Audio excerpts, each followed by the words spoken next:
বাগদাদি ছোট্ট বালক সন্তান ইমানটা কেমন মজবুত জানো? একজন খ্রিস্টান যুবকের সঙ্গে ভালো সম্পর্ক ছিল। খ্রিস্টান যুবক একদিন আইসা আবার তাড়াতাড়ি যাওয়ার জন্য বড় ব্যস্ত হয়ে গেল। জোনায়েদ ডাক দিয়ে বলে, যুবক তুমি আইসা আমার কেন তাড়াতাড়ি যাওয়ার জন্য বড় ব্যস্ত হয়ে গেলা?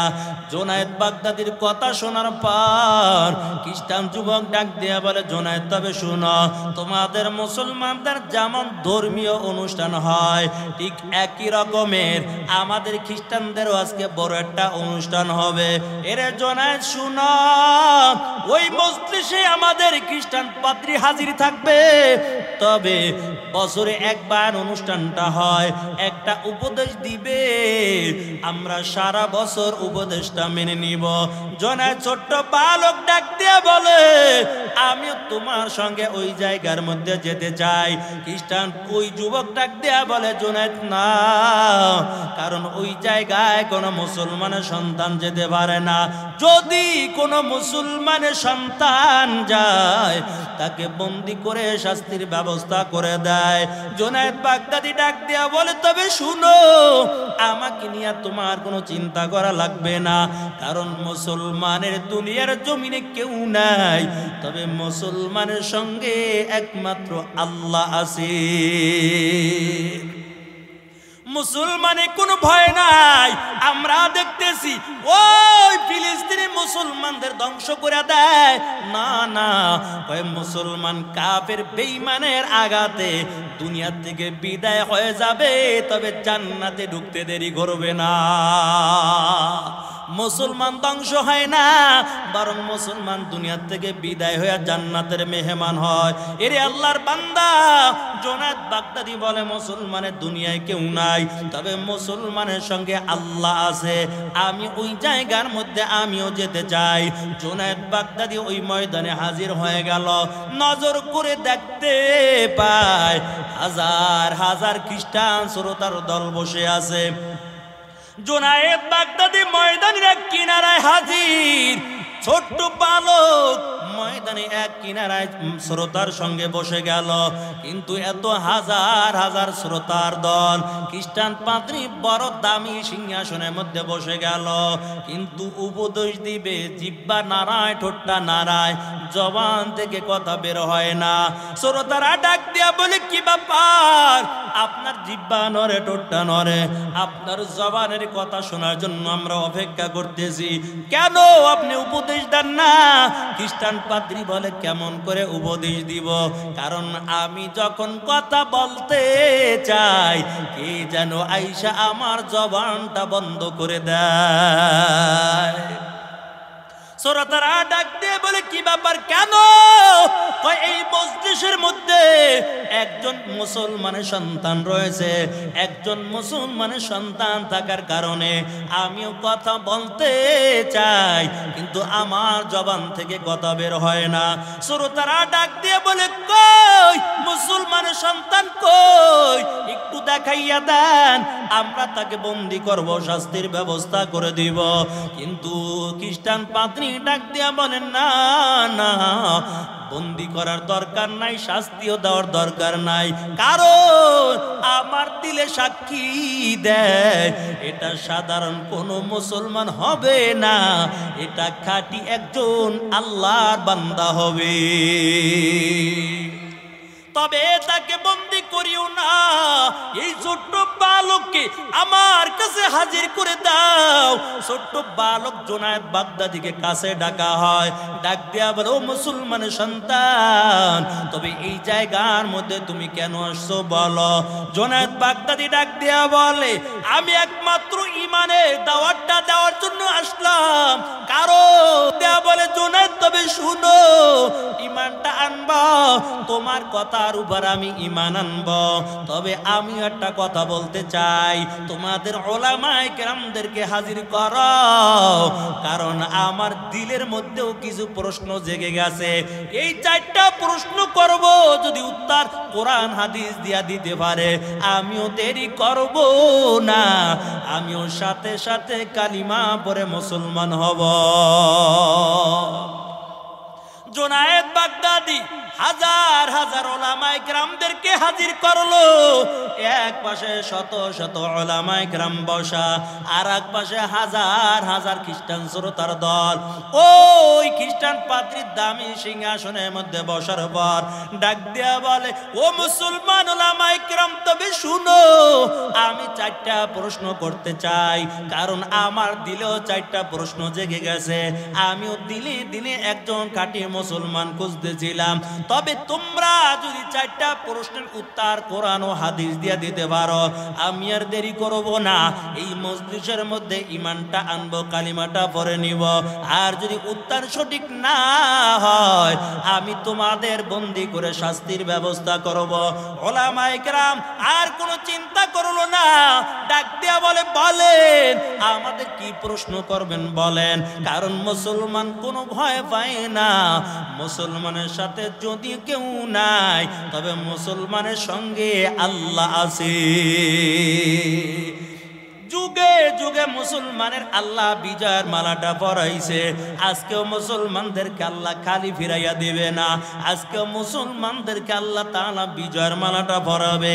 ওই খ্রিস্টান পাদ্রী দামি সিংহাসনের মধ্যে বসার পর ডাক দেয়া বলে, ও মুসলমান ওলামায়ে কেরাম, শুনো, আমার 1 নাম্বার প্রশ্ন, বলো আল্লাহ এখন কি করে।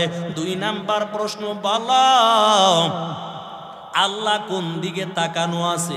3 নাম্বার প্রশ্ন, বলো কোন জায়গার মধ্যে সূর্যের আলোটা একবার পড়েছে আর কিয়ামতের আগে ওই জায়গার মধ্যে সূর্যের আলোটা পড়বে না। 4 নাম্বারে, বলো কোন কবর জিন্দা ছিল, কবরের বাসিন্দাও জিন্দা ছিল, আবার জিন্দা কবরটা চলাফেরা করেছে। এই 4টা প্রশ্নের উত্তর যদি কোরআন ও হাদিস দিয়ে দিতে পারো, আমি আর দেরি করব না, এই মুহূর্তে এখন কালিমা পড়ে মুসলমান হয়ে যাব। তবে আল্লাহ যদি হেদায়েত দিয়ে দেয়, এই আল্লাহর বান্দা কিছুই লাগে না। ওই যে গত এই হজের আগে দিয়াও ওই খ্রিস্টান একজন পাদ্রী ছিল, বক্তবৃন্দের অভাব ছিল না, হাজার হাজার বক্তবৃন্দ। কিন্তু যখন গির্জার মধ্যে শুয়ে রইছে, কে জানি রাত্র বেলা স্বপ্নে দেখায় আল্লাহর বান্দাকে সাদা পোশাক পরাইয়া দেয়। আবার স্বপ্নে দেখতে পায় কে জানি আইসা সাদা পোশাকটা পরাইয়া দেয়। এমন করে করে 3টা রাত স্বপ্নে দেখলো। সকালবেলা আল্লাহর বান্দা সিদ্ধান্ত নিয়ে নেয়, আর দেরি করা যাবে না। সব ভক্তদেরকে ডাক দিয়া বলে, শুনো, তোমরা মানো আর না মানো তোমাদের ব্যাপার, তবে আমি এখন কালিমা পড়ে মুসলমান হয়ে গেলাম। ওই আল্লাহর বান্দা যখন বাইতুল্লাহ তওয়াফ করতেছে, চোখের পানি ছেড়ে দিয়ে আল্লাহর বান্দা কাঁদে। যখন আরাফার ময়দানে চলে গেল, চোখের পানি ছেড়ে দিয়া কাঁদে। যখন আল্লাহর নবী রওজার কিনারায় দাঁড়ায়, আল্লাহর বান্দা চোখের পানি ছেড়ে দিয়া কাঁদে আর বলে, নবী আপনার রওজার কিনারে আমি দাঁড়াইলাম, আমি তো কয়েকদিন আগেও ছিলাম জাহান্নামের কয়েদি, তবে আপনার রওজার কিনারায় দাঁড়াইলাম। পরকালে আপনি আমাকে ভুলবেন না, আপনি নবী আমাকে সুপারিশ করে জান্নাতে নিয়ে যাবেন। এরে আল্লাহর বান্দা, দুনিয়ায় কত কিছু চাইলাম, সুন্দর নারী চাইলাম, টাকার মালিক হতে চাইলাম, ক্ষমতার মালিক হতে চাইলাম, তবে একটা দোয়া আল্লাহর কাছে বেশি বেশি করবেন, আয় আল্লাহ, জীবনে যদি একটা বারের জন্য নবীজির রওজার পাশে দাঁড়াইয়া সালাম দেওয়ার সুযোগ করে দিও। মদিনা যাইতে পারলাম না, মদিনা দেখতে পারলাম না, আমি অসহায় তাই এত দূরে রই, শুধু সালাম জানাই, মদিনা যাইতে পারলাম না, মদিনা দেখতে পারলাম না। এর নবীর উম্মতের দল ওই ছোট্ট বালককে কাছে ডাকা হয় শত শত উলামায়ে কেরাম বসা দিলটা লাগাইয়া আল্লাহর কাছে বলে আল্লাহ কেমন করে বলবো আল্লাহ তুমি এখন কি করো হঠাৎ করে ছোট্ট বালক জুনায়েদ বাগদাদি দাঁড়াইয়া যায় ডাক দেয়া বলে ও মুসলমান উলামায়ে কেরাম তবে শুনো তোমাদের কোনো চিন্তা করা লাগবে না এই খ্রিস্টান পাদ্রী চার প্রশ্নের উত্তর দেওয়ার জন্য আমি জুনায়েদ বাগদাদি একাই যথেষ্ট জুনায়েদ বাগদাদিকে কাছে ডাকা হয় খ্রিস্টান পাদ্রী ডাক দেয়া বলে জুনায়েদ তবে বলো আল্লাহ এখন কি করে 2 নম্বরে বলো আল্লাহ কোন দিকে তাকানো 3 নম্বরে বলো কোন জায়গার মধ্যে সূর্যের আলো একবার পড়েছে আর কিয়ামতের আগে ওই জায়গায় সূর্যের আলো পড়বে না 4 নম্বরে বলো কোন কবর জিন্দা কবর বাসিন্দাও ছিল জিন্দা জুনায়েদ বাগদাদি ডাক দেয়া বলে খ্রিস্টান পাদ্রী তবে আমি একটা কথা বলতে চাই কি বলতে চাও আমি জানতে চাই যে প্রশ্ন করে সে বড় না যে উত্তর দেয় সে বড় খ্রিস্টান পাদ্রী বলে যে প্রশ্নের উত্তর দেয় সেই তো বড় তাহলে আপনি সিংহাসন থেকে নেমে যান আমি সিংহাসনে বসে বসে আপনার প্রশ্নের উত্তর দিয়ে দিব খ্রিস্টান পাদ্রী দামে সিংহাসন থেকে নেমে গেল ওই ছোট্ট বালক জুনায়েদ বাগদাদি দামি সিংহাসনের মধ্যে বসার পর ডাক দেয়া বলে ও খ্রিস্টান শ্রোতার দল তোমরা জানতে চেয়েছিলে 1 নাম্বার প্রশ্ন আল্লাহ এখন কি করে আমার আল্লাহ এখন এই কাজটাই করেছে তোমার মতো খ্রিস্টান পাদ্রীকে নিচে নামায়া আমার মতো মুসলমান ছোট্ট নাবালেগ সন্তানকে আল্লাহ এই দামি সিংহাসনের মধ্যে বসিয়ে দিয়েছে जन्नत दोज़ख से या रब क्या करो आरज़ू है मैं तुझे देखा करो नबीर उम्मतेरा दाल আল্লাহ দুনিয়ার সব মানুষদেরকে মালিক জানাইয়া দেয় 2টা গুণে যদি গুণান্বিত হও তোমাদের কোনো চিন্তা করা লাগবে না তোমাদের আপ্যায়নের জন্য আমি জান্নাতুল ফেরদাউস রেখে দিলাম এখানেও আল্লাহ 1 নাম্বার গুণের কথা বলে দেয় ঈমান যারা ঈমান আনবে 2 নাম্বার নেক আমল করবে সূরা আসরের মধ্যে আল্লাহ বলেন ইল্লাল্লাযীনা আমানু ওয়া আমিলুস সালিহাত আল্লাহ 1 নাম্বার জানা ঈমান 2 নাম্বার হলো নেক আমল বান্দা ঈমান আনার পর যদি ভালো আমল করো আমলে সালেহ করো তোমার কোনো চিন্তা করা লাগবে না পরকালে হাসতে হাসতে আল্লাহ জান্নাতের মেহমান হইবা তাহলে ঈমানের বড় দাম এই জন্য মায়ার নবী মুহাম্মদুর রাসূলুল্লাহ সাল্লাল্লাহু আলাইহি ওয়াসাল্লাম মক্কার জমিনের মধ্যে ঈমানের দাওয়াত দেয় ও কাফের বেঈমানের দল ঈমান আনয়ন করো আল্লাহর উপর ঈমান আনাও দুনিয়াও শান্তি পাইবা পরকালও মুক্তি পাইয়া যাইবা আবু জাহেলের মাথা বড় গরম ডাক দেয়া বলে মুহাম্মদ আবার নতুন ধর্মের দাওয়াত দাও এতদিন তোমাকে বড় ভালো মনে করেছিলাম এখন দেখি তুমি নতুন ধর্মের দাওয়াত দিতেছ ও ভাতিজা মুহাম্মদ তবে শুনো তোমার সঙ্গে ঝগড়া করার দরকার নাই দ্বন্দ্ব নাই কোনো ঝগড়ার দরকার নাই তোমার সঙ্গে একটা আপোষনামা করতে চাই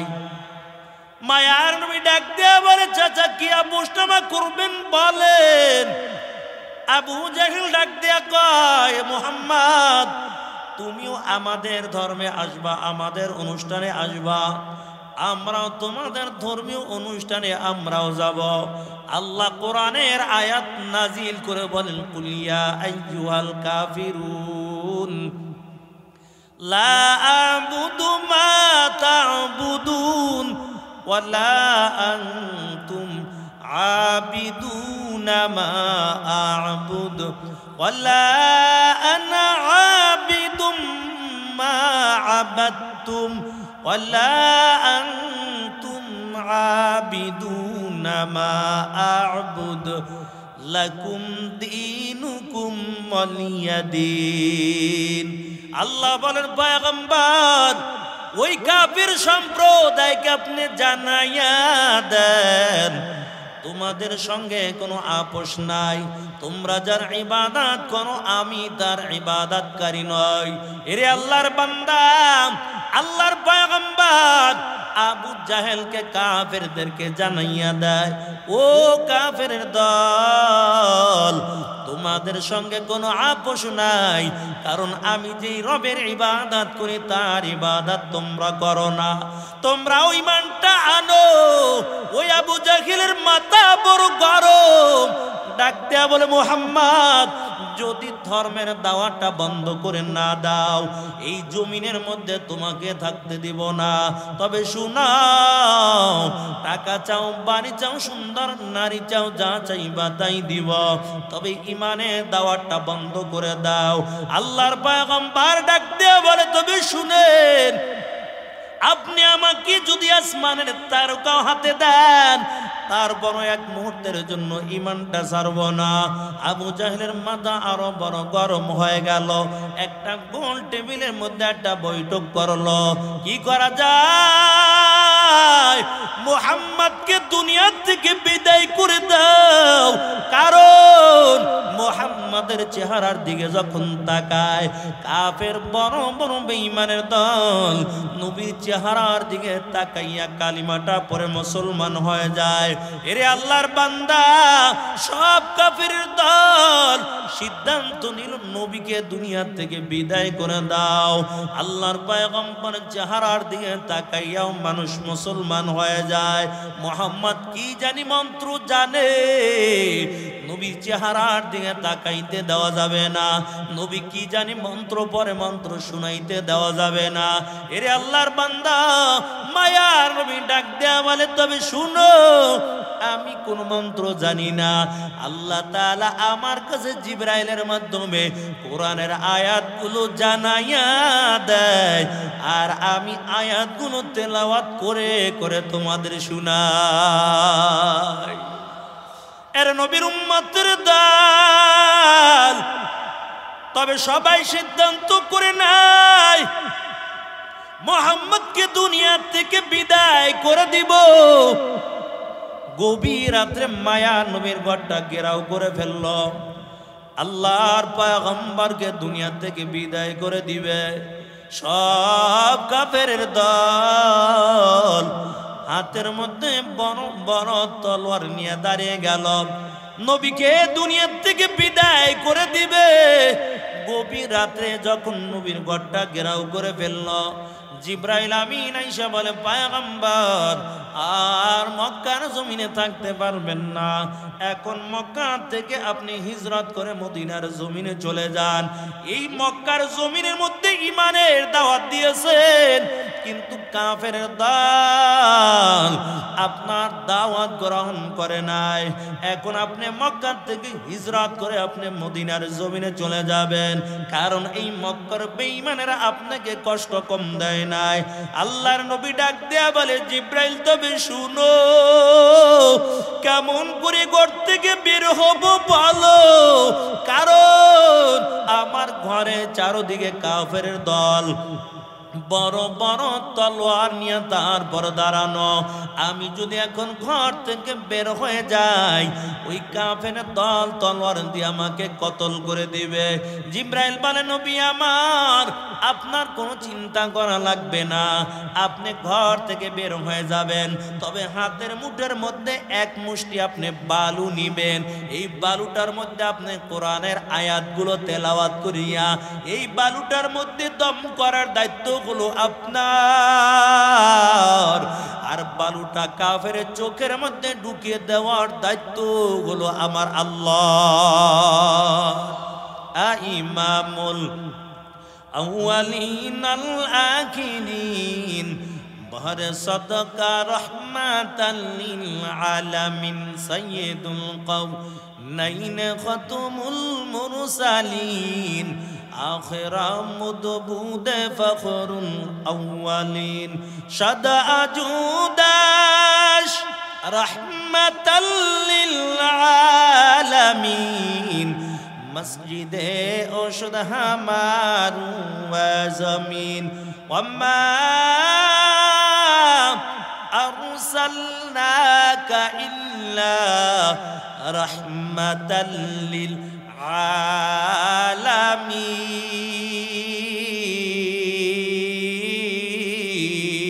आलमीन हम सुरातम हम सिराते मुस्तफा दर तमामी आलयुकुन इत्बाए सुन्नते खैरुल बशर गिर लाज़म ताबुयाबी ऐफसार मोहम्मद अरबी हया नबी रस्ते पेशवा मोहम्मद अरबी हया नबी रस्ते पेशवा अलम हुआ उसकी पैदा से उजाला आलम हुआ उसकी पैदा से उजाला शफीउल उमम हमारा नबी रोज़े क़यामत शफाअत करेगा अल्लाह की पस गुनाहगार उम्मत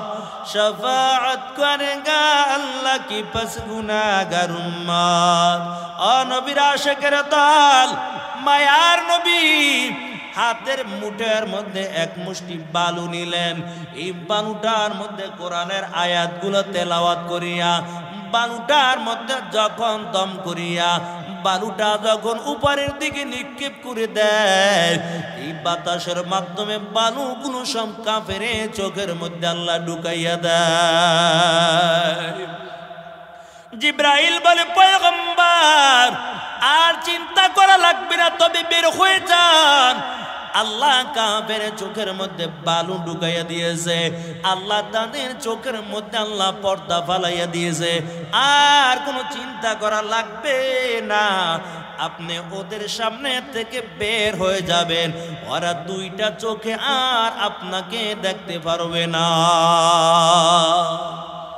এর নবীর উম্মতের দল আল্লাহর পয়গম্বর ঘর থেকে যখন বের হয়ে গেল হাঁটতে হাঁটতে গভীর রাত্রে আবু বকরের ঘরের কিনারায় মায়ার নবী হাজির আস্তে করে ডাকতেছে আবু বকর ডাক দেওয়ার সঙ্গে সঙ্গে আবু বকর ঘরের দরজাটা খুলে দিয়েছে আল্লাহর পয়গম্বর ডাক দেয়া বলে আবু বকর আপনি কি ঘুমান নাই গভীর রাত্রে আস্তে করে ডাক দিলাম আর সাথে সাথে ঘরের দরজাটা খুলে দিলেন আবু বকর ডাক দিয়ে বলে পয়গম্বর আপনি 6 মাস আগে আপনি আমার কানের সঙ্গে মুখটা লাগাইয়া আপনি বলেছিলেন আবু বকর আল্লাহ যেদিন হুকুম করে দিবেন এই মক্কা ছেড়ে হিজরত করে দ্বীনের দাওয়াত নিয়ে ঈমানের দাওয়াত নিয়ে মদিনায় চলে যাব ও নবী আমার এই 6টা মাস হয়ে গেল আমি বিছানার সঙ্গে পিঠটা লাগাই না বরং সারা রাত্র দরজার সঙ্গে টাক লাগাইয়া পথের দিকে তাকাইয়া তাকাইয়া অপেক্ষা করতে থাকি ও পয়গম্বর কোন সময় এসে আপনি আমাকে ডাক দিবেন আর আমি ঘরের দরজাটা খুলে দিব কারণ সাথে সাথে যদি ঘরের দরজাটা খুলতে না পারি কিয়ামতের ময়দানে আমার মালিক যদি ডাক দিয়া বলে আবু বকর তোমার ঘরের সামনে আমার নবী দাঁড়ানো ছিল কেন তুমি দরজাটা খুলতে দেরি করলা আমি মালিকের সামনে কি জবাব দিব এই জন্য আমি আবু বকর ঘুমাই না বরং সারা রাত্র দাঁড়াইয়া অপেক্ষা করতে থাকি এর নবীর উম্মতের দল আবু বকর ঈমান কেমন মজবুত জানো ওই আবু বকর আমার নবীর জন্য কেমন পাগল ছিল, আর আবু বকরের ঈমানটা কেমন মজবুত ছিল। আল্লাহর পয়গম্বর সাহাবায়ে কেরামদেরকে নিয়ে বসে গেলেন। হঠাৎ করে মায়ার নবী ডাক দেয়া বলে, ও সাহাবায়ে কেরাম, তবে শুনো, আমার দিলের মধ্যে একটা কথা জেগে গেছে, বলবো কিনা? সাহাবায়ে কেরাম তো আমার নবীর জবানের কথা শোনার জন্য বড় পাগল। সাহাবীরা ডাক দেয়া বলে, পয়গম্বর তাড়াতাড়ি বলেন। আল্লাহর নবী ডাক দিয়া বলে, সাহাবায়ে কেরাম, আমি নবীর কাছে তিনটা জিনিস খুব প্রিয়। সাহাবায়ে কেরাম তোমাদেরকে আমি শোনাবো। সাহাবায়ে কেরাম বলে, নবী তাড়াতাড়ি বলেন। আল্লাহর নবী ডাক দেয়া বলে, এক নাম্বার প্রিয় জিনিস হলো আমার কাছে আমার বিবি খুব প্রিয়, দুই নাম্বার আমার কাছে আমার নামাজ খুব প্রিয়, তিন নাম্বার আমার কাছে সুগন্ধ জিনিসটা খুব প্রিয়। এমন সময় আবু বকর দাঁড়াইয়া কয়, নবী আমার কাছেও তিনটা জিনিস খুব প্রিয়। ওমর ডাক দেয়া বলে, পয়গম্বর আমার কাছেও তিনটা জিনিস খুব প্রিয়। ওসমান বলে, নবী আমার কাছেও তিনটা জিনিস খুব ভালো লাগে। আল্লাহর পয়গম্বর ডাক দেয়া বলে, আবু বকর তোমার কাছে কি তিনটা জিনিস বড় প্রিয় বলো? আবু বকর দাঁড়াইয়া বলে, পয়গম্বর আমি আবু বকর আপনার নবীর চেহারার দিকে তাকাইয়া থাকতে আমার কাছে এটা বড় মজা লাগে। আবু বকরের দিলের মধ্যে নবীর ভালোবাসা এত বেশি, এর নবীর আশিকের দল। আবু বকর নবীর চেহারার দিকে তাকাইয়া থাকতে বড় ভালো লাগতো। এই জন্য আল্লাহ এমন ভাবে কবুল করেছেন, ওই যে জাবালে সুরের মধ্যে আবু বকর রানের মধ্যে আল্লাহর পয়গম্বর মাথাটা দিয়া ঘুমায়, আর আবু বকর দুইটা চক্ষু দিয়া আমার নবীর চেহারাটা মন ভরে ভরে দেখতেছে। এরে আল্লাহর বান্দার যুবক, সব কথা বলতে পারবো না, তবে মায়া নবী আবু বকরকে ডাক দেয়া বলে, আবু বকর এত কষ্ট কি মানুষ করতে পারে? সারা রাত্র দাঁড়াইয়া দাঁড়াইয়া তারপর অপেক্ষা করো। আবু বকর বলেন, আমি একা নয়, আমার মেয়ে আসমাও ঘুমায় না, প্রতিদিন নাস্তা বানাইয়া আপনার জন্য অপেক্ষা করতে থাকে। ও পয়গম্বর শুধু তাই নয়, আমি বাহানোর জন্য একটা উট রাখলাম, এই উটটা ঘুমায় না, পথের দিকে তাকাইয়া তাকাইয়া শুধু কান্না করে। আল্লাহর পয়গম্বর ডাক দেয়া বলে, আবু বকর আপনি এখন কি চান? আপনাকে আমি কি দিয়া খুশি করব? ওই নবীর কথা শোনার পর আবু বকর ডাক দিয়া বলে, পয়গম্বর তবে আমি কিছুই চাই না, আল্লাহর কাছে একটু আমার জন্য দোয়া করে দেন, আমার মালিক যেন আমাকে কবুল করে নেয়। আল্লাহ রসুল আবু বকরের জন্য দোয়া করে দিল। আল্লাহ, আবু বকরের সফর হিজরতের রাতে শুরু হয়ে গেছে, তবে এই সফর দুনিয়ায় শেষ হবে না, এই সফর তুমি জান্নাত পর্যন্ত পৌঁছাইয়া দিও। আমার নবী আবু বকরকে নিয়ে পথ চলতেছে, একবার আবু বকর নবীর ডানে যায় আর একবার বামে চলে যায়, আবার সামনে পিছনে চলে যায়। আল্লাহ নবী ডাক দেয়া বলে, আবু বকর আপনি কেন এমন পাগলের মতো হয়ে গেলেন? একবার ডানে চলে যান, আবার বামে সামনে পিছনে চলে যান। ওই আবু বকর চোখের পানি ছেড়ে দিয়ে কাঁদে আর বলে, পয়গম্বর আমি রাত্র গভীর রাত্রে অন্ধকার রাত কেন দৌড়াইয়া ডানে যায় আপনি কি জানেন? ও পয়গম্বর অন্ধকার রাতে কাফের দল যদি ডান দিক থেকে আপনার গায়ের মধ্যে তীরটা নিক্ষেপ করে দেয়, আমি আবু বকর আমার বুকটা পেতে দিব, আমার বুকের মধ্যে তীরের আঘাত লাগবে, তারপরও আপনার নবীর গায়ের মধ্যে আমি আঘাত পড়তে দিব না। আমি সামনে চলে যাই, সামনের থেকে তীরের আঘাতটা যখন মারবে আমি আবু বকর আমার বুকটা পেতে দিব, আর তারপর আপনার নবীর গায়ের মধ্যে আঘাতটা করতে দিব না। এর নবীর আশিকের দল ওই আবু বকর ঈমান কেমন মজবুত জানো সাহাবায়ে কেরামের ঈমানটা কেমন মজবুত জানো? কয় বেলাল মিনারে দাঁড়াইয়া আযান দেয় হাইয়া আলাস সালাহ। একদিন বেলাল মিনারে দাঁড়াইয়া আযান দেয় হাইয়া আলাল জিহাদ। হঠাৎ করে মদিনার বুকে এক মহিলা একটা ছোট্ট ঘরের মধ্যে বাচ্চা নিয়ে থাকতো। মহিলা চোখের পানি ছেড়ে দিয়া কাঁদে। ছোট্ট বালক ডাক দিয়া বলে, মা তুমি কেন কাঁদো? মা ডাক দিয়া বলে, রে সন্তান, আমার কষ্টের কথা তোমার কাছে বলে আর কোনো লাভ নাই। ছোট্ট বালক বলে, মা তবে বলো দেখি তোমার দুঃখটা আমি দূর করে দিতে পারি কিনা। মা ডাক দিয়া বলে, সন্তান তোমার বাবা দুনিয়ার জমিনে বেঁচে নাই, তবে আজকে যদি তোমার বাবা থাকতো আমার দিলের দুঃখটা দূর হয়ে যাইতো। তার একমাত্র কারণ ওই যে বেলাল হাইয়া আলাল জিহাদ বলে ডাক দিতেছে, ওই যুদ্ধের ময়দানে তোমার বাবাকে আমি পাঠাইতাম কাফের মোকাবেলায়। যুদ্ধ করতে করতে তোমার বাবাও শহীদ হয়ে যাইতো। কিয়ামতের ময়দানে আমার কোনো চিন্তা করা লাগতো না, আমি শহীদের বিবি হইয়া আল্লাহর সামনে দাঁড়িয়ে যেতাম। ছোট্ট বালক ডাক দিয়ে বলে, মা তোমার দিলের আশা আমি পুরা করব। ওই মা ডাক দিয়ে বলে, সন্তান তুমি তো ছোট্ট বালক, তুমি তো যুদ্ধ করতে পারবা না।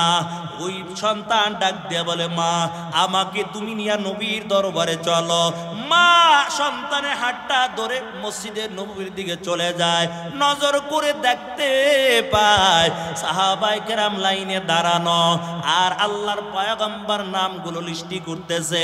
কে যুদ্ধের ময়দানে যাইবা বলো?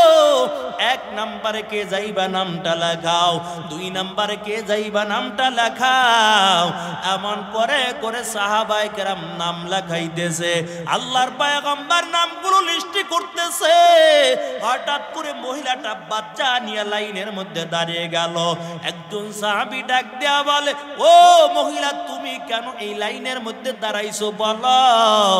কারণ আল্লাহর নবী তো কোনো নারীদেরকে যুদ্ধের ময়দানে নেবে না। মহিলা ডাক দেয়া বলে, আমি যুদ্ধে যাব না, তবে আমার সন্তানকে যুদ্ধে পাঠাবো। সাহাবী ডাক দেয়া বলে, আল্লাহর পয়গম্বর কোন নাবালেগ সন্তানকেও যুদ্ধের ময়দানে নিবে না। ওই মহিলা বলে, আমার তো বড় কোনো সন্তান নাই, আমার স্বামীও দুনিয়ায় নাই, তবে কাকে আমি যুদ্ধের ময়দানে পাঠাইব বলো? এরে আল্লাহর বান্দা তবে শুনো, ওই চেঁচামেচির আওয়াজ যখন আমার নবী শুনতে পায়, নবী ডাক দেয়া বলে, সাহাবায়ে কেরাম কেন এখানে এত আওয়াজ? হঠাৎ করে একজন সাহাবী বলে, ও পয়গম্বর এই লাইনের মধ্যে একজন নারী ছোট্ট নাবালেগ সন্তান নিয়ে দাঁড়াইয়ে গেল, ছোট্ট নাবালেগ সন্তানকে যুদ্ধে পাঠাতে চায়। আমার নবী বলে, তাকে আমার কাছে হাজির করে দাও। আল্লাহর পয়গম্বর বলে, শুনাও, এই যুদ্ধের ময়দানে কোন নারীদেরকে নেওয়া হবে না, এই যুদ্ধের ময়দানে কোন নাবালেগ সন্তানকেও নেওয়া হবে না। ওই মহিলা চোখের পানি ছেড়ে দিয়ে কাঁদে আর বলে, নবী আমার বড় কোনো সন্তান নাই, তবে কাকে আমি যুদ্ধের ময়দানে পাঠাবো বলেন? আল্লাহর নবী বলে, তোমার সন্তান কিনা বাড়ি চলে যাও। সন্তানও দাঁড়াইয়া দাঁড়াইয়া আমার নবীর চেহারার দিকে মায়াবী নজর দিয়া তাকানো, আর ডাক দিয়া বলে, পয়গম্বর আমাকে আপনি যুদ্ধের ময়দানে একটু নিয়ে যান। আমার রাসূল বলে, তুমি তলোয়ার ধরতে পারবা না, ঢাল ধরতে পারবা না, তুমি যুদ্ধ করতে পারবা না। ওই ছোট্ট বালক বলে, পয়গম্বর আমাকে একটু নিয়ে যান, আমার মনে চায় আমি আপনার সঙ্গে যুদ্ধের ময়দানে যাব। আল্লাহর নবী বলে, না না, তুমি যুদ্ধের ময়দানে যেতে পারবা না। মা এবং সন্তান দুইজনে মিলে একটু দূরে যাইয়া আল্লাহর কাছে দোয়া করে আর বলে, মালিক আমার বড় কোনো সন্তান নাই, কাকে আজকে আমি যুদ্ধের ময়দানে পাঠাবো? আয় আল্লাহ, আমার দিলের মধ্যে তো বড় আশা ছিল আমার সন্তান থাকলেও যুদ্ধের ময়দানে পাঠাইতাম, আমার স্বামী থাকলেও যুদ্ধের ময়দানে পাঠাইতাম, কিন্তু আমার আশা বুঝি পূরণ হলো না। এমন সময় আল্লাহ জিব্রাইলকে পাঠাইয়া বলে, জিব্রাইল তুমি তাড়াতাড়ি আমার বন্ধুর কাছে যাও, যেমন করে আমার বন্ধু নামগুলো লিখতেছে, 1 নম্বরে কে যুদ্ধের ময়দানে যাইবা, 2 নম্বরে কে যাইবা। আমার বন্ধু যেমন যুদ্ধের ময়দানের নামগুলো সাহাবীদের লিখতেছে, আমিও কিন্তু জান্নাতি ফেরেশতার মাধ্যমে একটা লিস্টি করতেছি। কয় কি লিস্টি? আমার বন্ধুকে বলো এই যুদ্ধের ময়দানে কে আগে শহীদ হইয়া আমি আল্লাহর জান্নাতের মেহমান হবে, 2 নাম্বার কে শহীদ হবে, 3 নাম্বারে কে শহীদ হবে। এমন করে করে নামের লিস্টিগুলো আমি করতেছি। জিব্রাইল বলে, পয়গম্বর আপনি যেমন করে নামের লিস্টি লিখতেছেন, নামগুলো লিখতেছে 1 নাম্বার 2 নাম্বার 3 নাম্বারে কে যুদ্ধে যাইবা, আল্লাহ কিন্তু জান্নাতি ফেরেশতার মাধ্যমে লিস্টি করতেছে। ও পয়গম্বর,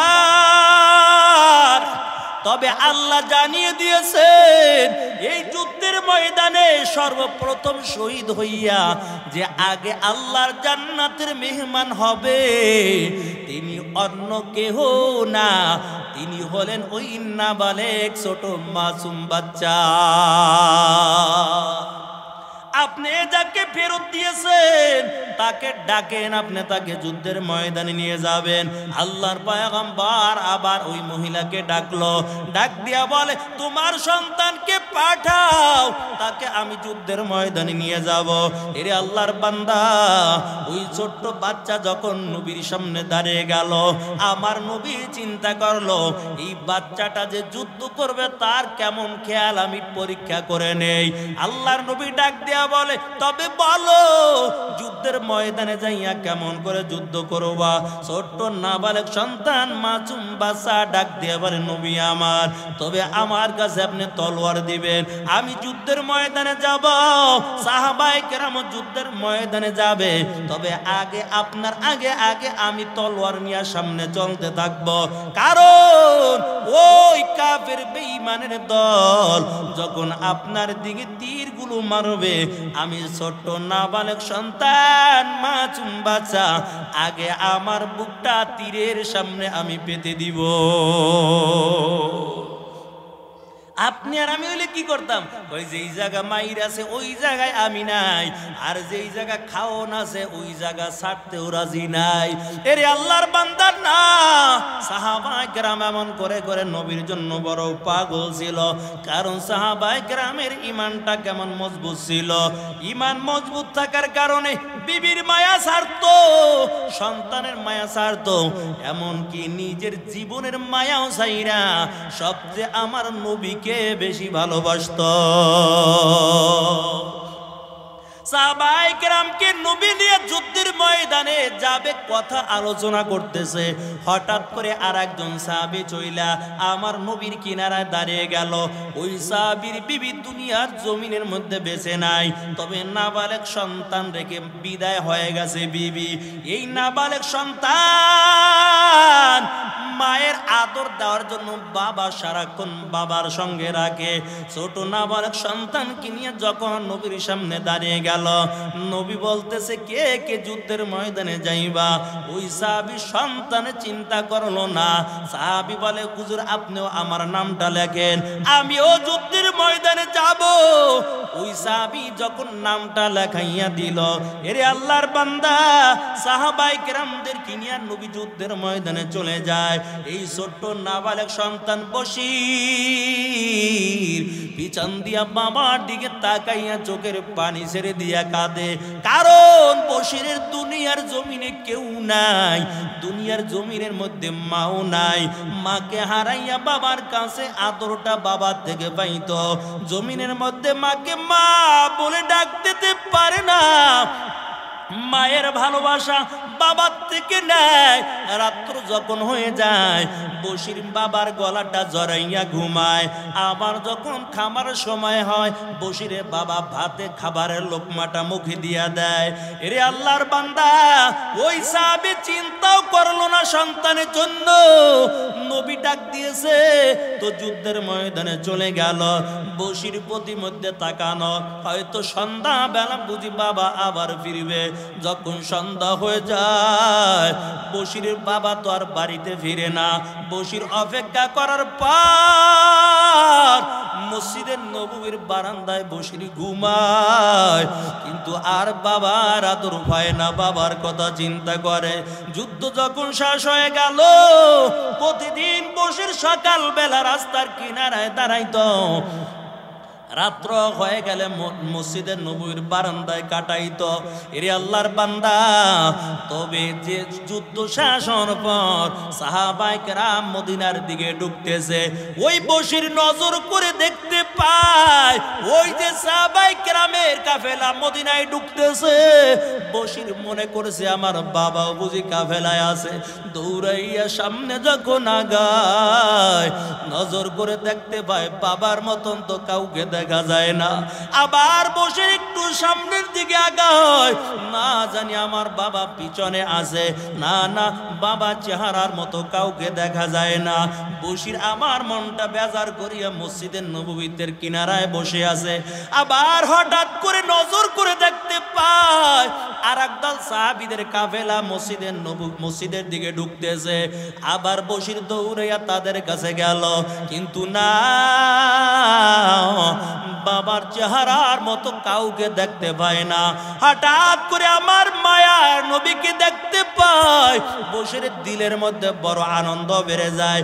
ওই যে আমার নবী মদিনার দিকে ঢুকতেছে, নবীর সঙ্গে কয়েকজন সাহাবী দেখা যায়। আমার মনে হয় এই কাফেলার মধ্যে আমার বাবা আছে। আবার বশির দৌড়াইয়া নবীর কিনারায় দাঁড়ায়, কিন্তু বাবা চেহারা মতো কাউকে দেখে না। বশির আমার নবীর হাতটা ধরে ডাক দিয়া কয়, নবী একটু বলেন আমার বাবা কই, আমার বাবাকে কেন দেখি না, একটু বলেন। আল্লাহর পয়গম্বর কিছুই বললেন না। মসজিদের নববীর গেটের সামনে আল্লাহর নবী বসে গেলেন। বশির সামনে থেকে আইসা আমার নবীর গলাটা জড়াইয়া বলে, নবী একটু বলেন আমার আব্বা কই, আমার আব্বাকে কেন দেখি না, একটু বলেন। আমার নবী চেহারা ডান দিকে ঘুরাইল।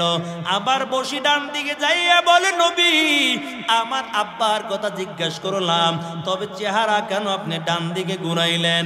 আমার নবী কিছুই বলে না, আবার বাম দিকে ঘুরাইলেন। আবার বশির বাম দিকে যাইয়া আমার নবীকে ডাক দিয়া বলে, নবী আমার আব্বা কই? সব সাহাবায়ে কেরাম মদিনার বুকে ঢুকে গেছে, আমার আব্বাকে কেন দেখতে পাই না? বশিরের কথা শোনার পর আমার নবীর চোখ বেয়ে বেয়ে পানির ফোঁটা পড়তেছে। ছোট্ট বালক বশির ডাক দিয়া বলে, ও পয়গম্বর, আমার আব্বার কথা জিজ্ঞেস করার পর আপনি কেন চোখের পানি ছেড়ে দিয়া কান্না করেন? আল্লাহর নবী বশিরকে বুকের মধ্যে জড়াইয়া নবী ডাক দিয়া বলে, বশির আর বাবাকে দুনিয়ার জমিনে বাবা বলে ডাক দিতে পারবা না। তোমার বাবা আর কোনোদিন মদিনার বুকে ফিরে আসবে না। এরে বশির, তোমার বাবা তো দুনিয়ায় নাই, এই যুদ্ধের ময়দানে তোমার বাবা শহীদ হইয়া জান্নাতের মেহমান হয়ে গেছে। বশির চোখের পানি ছেড়ে দিয়া কান্না করে। আল্লাহর নবী ডাক দেয়া বলে, বশির কোনো চিন্তা করা লাগবে না, এখন থেকে আমি নবী নিজে তোমার বাবা হয়ে গেলাম। এর নবীর উম্মতের দল। তবে সাহাবায়ে কেরামের ঈমানটা কেমন মজবুত ছিল, এই জন্য আল্লাহ তাআলা এক নাম্বার শর্ত দিয়েছে, ইল্লাল্লাযীনা আমানু ওয়া আমিলুস সালিহাত। এক নাম্বার বলেছেন ঈমানের কথা। দুই নাম্বার আল্লাহ বলেছেন নেক আমল, তবে ঈমান আনার পর বান্দা যদি ভালো আমল করে নাও ওই আমলগুলো নাজাতে যাওয়ার জন্য যথেষ্ট হয়ে যাবে। আল্লাহর পয়গম্বর জানায় আখলিস দীনাকা ইয়াকফিকাল আমালুল কলিল, তোমার ঈমানটা মজবুত করে নাও, অল্প আমল নাজাতে যাওয়ার জন্য যথেষ্ট হয়ে যাবে। আল্লাহ সূরা মুলুকের মধ্যে বলেন আল্লাযী খালাকাল মাউতা ওয়াল হায়াতা লিয়াবলুয়াকুম আইয়ুকুম আহসানু আমালা। ইকালামে জিন্দা কুরআনে হাকীম হিকমতে উলায়া জালাস্তু কাদিম বাকা কুরআন কালামুল্লাহ বাশানা কদিমাস্তি কদিমাস্তি নাইনা। এর নবীর উম্মতের দল, তাহলে এক নাম্বার আল্লাহ তাআলা বলেছেন ঈমানের কথা। বান্দা ঈমানটা মজবুত করে নাও, দুনিয়াও শান্তি পরকালেও মুক্তি পাইয়া আল্লাহর জান্নাতে চলে যাইবা। কই ঈমানওয়ালা বান্দার দুনিয়ায় কোনো চিন্তা নাই, কারণ অল্প যদি রিজিক হয় ওই বান্দা কোনো দুনিয়ার চিন্তা করে না, ওই বান্দা হারামের কোনো চিন্তা করে না, ওই বান্দা মানুষের হকগুলো নষ্ট করার কোনো চিন্তা করে না। ওই বান্দার যদি জীবনও দিতে হয় তারপর আল্লাহর হুকুম অমান্য করতে রাজি হয় না। এরে আল্লাহর বান্দা, ঈমান যত মজবুত তার আমলও তত সুন্দর হয়ে যায়। এই জন্য আল্লাহ প্রত্যেকটা আয়াতের পাশাপাশি যখন যেই জায়গায় ঈমানের আলোচনা করেছেন পাশাপাশি আবার আমলের আলোচনাও করেছেন। এরে মুমিন মুসলমান, ঈমান যার যত মজবুত তার আমলও তত সুন্দর হয়ে যায়। আল্লাহ বলেন আল্লাযী খালাকাল মাউতা ওয়াল হায়াতা লিয়াবলুয়াকুম আইয়ুকুম আহসানু আমালা। আল্লাহ বলেন আমি মৃত্যু এবং জীবনকে সৃষ্টি করলাম কারণ আমি পরীক্ষা করে দেখব কার আমল কত সুন্দর। যার আমল যত সুন্দর হয়ে যাবে ওই ব্যক্তি আল্লাহর প্রিয় বান্দা হয়ে যাবে। তবে আমল সুন্দর লাগবে। এরে আল্লাহর বান্দা, যার ঈমান যত মজবুত অল্প বেতনে চাকরি করে বান্দা হারামের কাছে যায় না, কারণ ঈমান মজবুত, আল্লাহর উপর ভরসা আছে। দুনিয়ায় চাকরি খাওয়ায় না, ব্যবসায় খাওয়ায় না, একমাত্র রিজিকের মালিককে একটু জবান খুলে আওয়াজ দিয়ে বলে। এর নবীর আশিকের দল, নবীর সাহাবী জাবের রাদিয়াল্লাহু তাআলা আনহু, যেই জাবেরের ঘরের মধ্যে ঠিক মতন খাবারও থাকতো না, ওই জাবের রাদিয়াল্লাহু তাআলা আনহুর ঈমানটাও কেমন মজবুত। কয় আল্লাহর পয়গম্বর দ্বীনের দাওয়াত দেওয়ার পরে নবীজি সাহাবায়ে কেরামদেরকে নিয়ে মসজিদের নববীর মধ্যে বসে আছে। হঠাৎ করে নবীর সাহাবী জাবের রাদিয়াল্লাহু তাআলা আনহু মসজিদের নববীর মধ্যে ঢুকে গেল। নজর করে দেখতে পায় আল্লাহর নবীর চেহারাটা বড় শুকনা দেখা যায়। জাবের ডাক দিয়ে বলে পয়গম্বর আপনার চেহারা বড় শুকনা দেখা যায়, ও নবী আমার আপনি কি খাবার খান নাই বলেন? আল্লাহ নবী ডাক দেয়া বলে জাবের, তবে শুধু আমি একা নয়, আমিও খাই না। আমার সামনে যত সাহাবায়ে কেরাম দেখো, এই সাহাবায়ে কেরামও খাবার পায় না। জাবের আবার দৌড়াইয়া বাড়ি চলে যায়। বিবিকে ডাক দেয়া বলে বিবি বলো ঘরের মধ্যে কোনো খাবার আছে কিনা বলো। জাবের বিবি বলে ও স্বামী আমার, ঘরের মধ্যে অল্প একটু আটা আর সামান্য একটু বকরির গোশত আছে। জাবের ডাক দেয়া বলে রে বিবি এই বকরির গোশত রান্না করো আর আটা দিয়া রুটি বানাইয়া দাও, কারণ আমার নবী 3 দিন পর্যন্ত খাবার খায় না। আমার নবীকে আমার বাড়ির মেহমান বানাইব। এরে আল্লাহর বান্দা, জাবের আবার দৌড়াইয়া মসজিদের নববীর দিকে চলে যায়। মসজিদের নববীতে ঢোকার পর আমার নবীর কানের সঙ্গে জাবের মুখটা লাগাইয়া ডাক দেয়া আবার নবী আমার, তবে শুনেন অন্য সাহাবায়ে কেরাম যেন সংবাদটা না পায়। আজকে আপনি আমার বাড়ির মেহমান হয়ে যাবেন, অল্প একটু আটা আর সামান্য একটু বকরির গোশত আছে, এই গোশত দিয়া আর রুটি দিয়া আমি আপনার মেহমানদারি করব। আল্লাহর পয়গম্বর যখন দাওয়াত পেয়ে গেল, সাহাবায়ে কেরাম নবীর সামনে বসা, আল্লাহর পয়গম্বর সব সাহাবায়ে কেরামদেরকে দাওয়াত করে দিল আর ডাক দেয়া বলে, ও সাহাবায়ে কেরাম শুনো, আর খাবারের কোনো চিন্তা করা লাগবে না, কারণ 3 দিন ধরে আমরা খাবার পাই না। আজকে আমরা সবাই মিলে জাবেরের বাড়ি মেহমান হয়ে যাব। জাবের রাদিয়াল্লাহু তাআলা চেহারাটা মলিন হয়ে গেল, চিন্তার মধ্যে পড়ে যায়, দৌড়াইয়া আবার বাড়ি চলে গেল। ডাক দেয়া বলে, বিবি বড় সর্বনাশ হয়ে গেছে। জাবেরের বিবি ডাক দেয়া বলে, স্বামী আমার, কেন, কি সর্বনাশ হয়েছে বলেন? জাবের ডাক দেয়া বলে, আমি নবীর কানের সঙ্গে মুখটা লাগাইয়া আমার নবীকে আমি একা দাওয়াত করে দিলাম, কিন্তু আমার নবী তো 70 থেকে 72 জন সাহাবায়ে কেরামদের দাওয়াত করে দিয়েছে। এরে বিবি বলো, কেমন করে মেহমানদারি করব? জাবের বিবির ইমানটাও কেমন মজবুত। ডাক দেয়া বলে, স্বামী আমার, আপনার কোনো চিন্তা করা লাগবে না, কারণ আপনি বুঝে শুনে আমার নবীকে দাওয়াত করেছেন, আমার নবী বুঝে শুনে তারপর সাহাবীদের দাওয়াত করে দিয়েছে। তবে আপনার কোনো চিন্তা করা লাগবে না। কিন্তু জাবেরের দিলের মধ্যে তো পেরেশানি বেড়ে গেল। হঠাৎ করে মায়ার নবী 70 থেকে 72 জন সাহাবায়ে কেরামদেরকে নিয়ে জাবেরের বাড়ি হাজির হয়ে যায়। আল্লাহর নবী নজর করে দেখতে পায় জাবের চেহারার মধ্যে চিন্তার ছাপ দেখা যায়। নবী ডাক দেয়া বলে, জাবের, তবে কেন চিন্তা করো বলো, কি চিন্তা করতেছো? তোমার কোনো চিন্তা করা লাগবে না, বরং যেই পাত্রের মধ্যে গোশত রেখেছ ওই গোশতের পাত্রটা ঢেকে আমি নবীর হাতের মধ্যে দিয়া দাও, আর যেই পাত্রের মধ্যে তুমি রুটি রেখেছ ওই রুটির পাত্রটাও ঢেকে আমি নবীর হাতের মধ্যে দিয়া দাও। এরে আল্লাহর বান্দা জাবের তাড়াতাড়ি ঘরের মধ্যে চলে গেল, রুটি এবং গোশতের পাত্রটা ঢেকে আমার নবীর হাতের মধ্যে দেয়। আমার নবী বিসমিল্লাহ বলে রুটি উঠায়, আবার সাহাবায়ে কেরামদেরকে গোশত রুটি দেয়। পেট ভরে ভরে 70 থেকে 72 জন সাহাবায়ে কেরাম খাইল।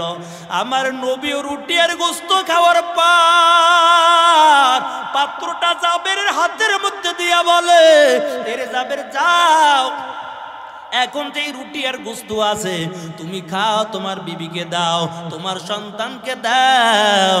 যাবে রুটি আর গোশতের পাত্র নিয়ে যখন ঘরের মধ্যে চলে গেল, নজর করে দেখতে পায় সামান্য পরিমাণ গোশত তাও এখন পর্যন্ত কমে না। কারণ আমার নবীর হাতের মধ্যে এত বরকত, কারণ এক এক নবীকে আল্লাহ এক একটা মুজিজা দিয়েছে। আমাদের নবীকে আল্লাহ একটা দুইটা মুজিজা দান করে নাই। উলামায়ে কেরাম বলেন আখিরি পয়গম্বরকে আল্লাহ কমপক্ষে 1000 মুজিজা দান করেছে। তার ইমান যার যত মজবুত তার আমল তত সুন্দর। এই জন্য আল্লাহ আগে ইমানের কথা বলেছে, এ বান্দা ইমান না আনার পর যদি ভালো আমল করো আল্লাহ আমল আল্লাহর দরবারে গ্রহণযোগ্য হবে না।